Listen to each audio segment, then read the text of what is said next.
Welcome to Mystery Diagnosis. Kiwetta has a frightening accident alone in her living room. I crocheted all the time. I always had a project going, either one or two projects at any given time. I had went to the kitchen to get a glass of water, and I didn't know that the crocheting had fallen to the floor, and it was standing straight up. And I was running across the living room, and suddenly I stepped on it, and the hook punctured my foot.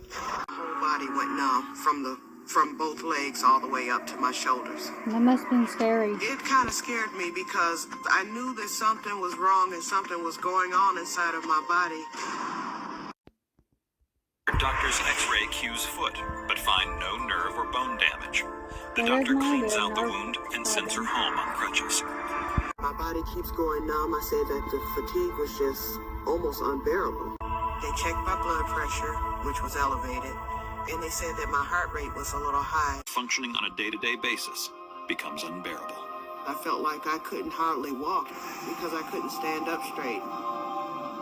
And so I had to use a walker just in order to get around. I think I know what this is.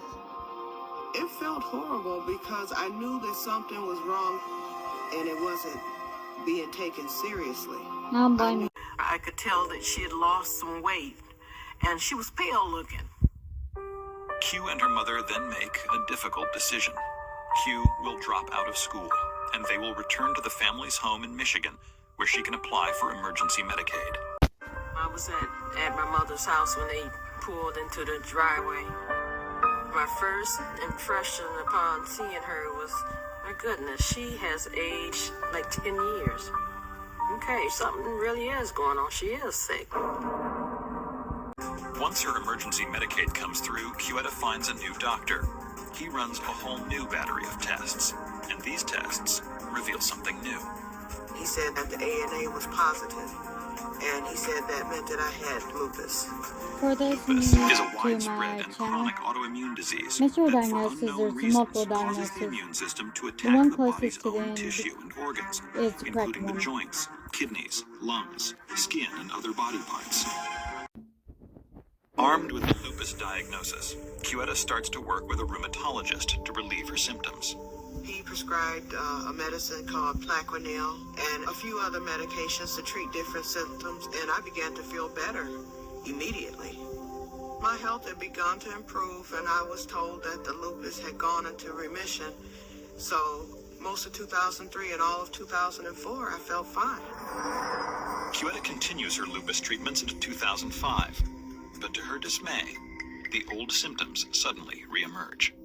I started having the problems with numbness in my face. I had numbness in my feet. I was still fatigued. Something is not adding up. Kiwetta and her family begin to wonder if lupus was the correct diagnosis after all. No, it wasn't. But nothing can prepare Kiwetta or her family for what would happen next. When I woke up, my vision seemed to be a little blurry.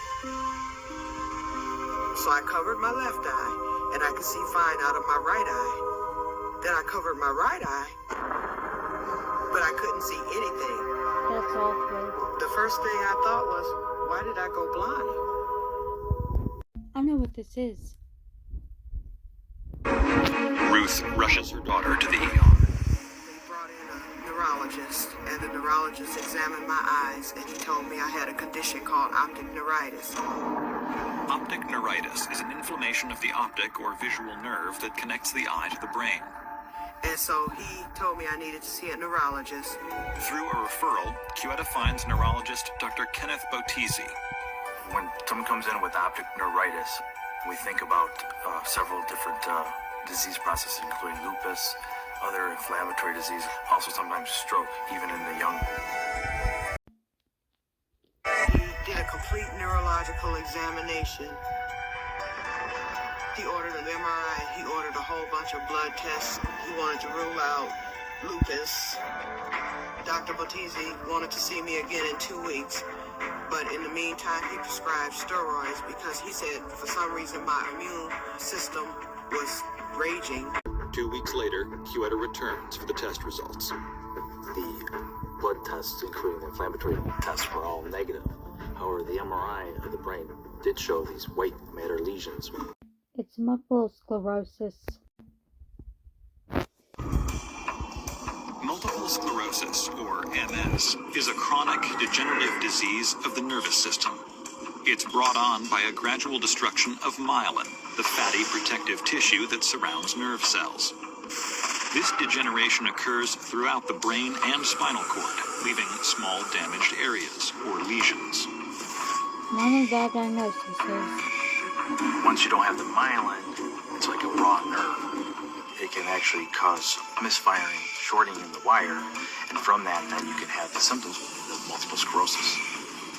It was these misfirings of the nerve cells that caused Q's numbness in her limbs, her difficulty walking, her extreme fatigue, and eventual blindness.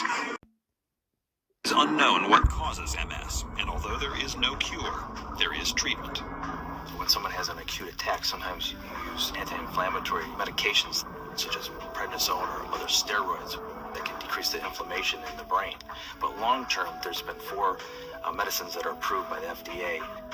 I chose to go on the medication Rebif. What it does is it slows down the progression of multiple sclerosis.